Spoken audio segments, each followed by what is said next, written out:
වරක නිරෝෂන් නම් තරුණ සිත්තෙක් සිටියේය. ඔහු නිතරම තම සිතේ දකිමින් සිටියේ සුදු පැහැති ඉරි දෙකක් සහිත දිලිසෙන රතු පැහැති ෆෝඩ් මස්ටෑන්ග් මෝටර් රථයකි. එය ඔහුගේ සිහිනයයි. ඔහුගේ මිතුරන් සැම විටම නිරෝෂන්ට සමච්චල් කළේය. නිරෝෂන්, ඔය අඳින්න පින්තූර විතරයි. මේ රටේ ඉඳගෙන මස්ටෑන්ග් එකක් ගන්න එක සිහිනයක් විතරයි. නිරෝෂන් ඔවුන්ට සවන් දුන්නේ නැත. ඔහු විශ්ව ආකර්ෂණ නීතිය පිළිබඳව දැන සිටියේය. ඔහු කලේ පුදුම දෙයකි.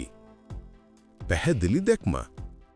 ඔහු තම කාමරයේ බිත්තියේ ඔහුට අවශ්‍ය නිශ්චිත මාදිලියේ රතු මස්ටෑන්ග් එකක විශාල පින්තූරයක් ඇලවීය.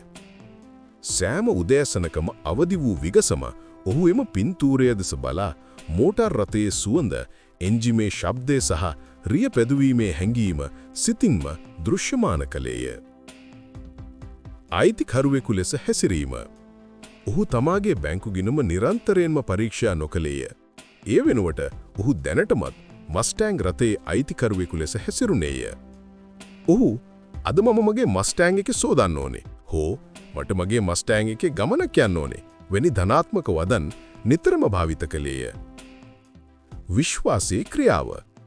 නිරෝෂන්ට මුදල් තිබුණේ නැතත් ඔහු තම පසුම්බියේ මෝටර් රථයේ ප්‍රතිරූපී යතුරක් තබාගත්තේය.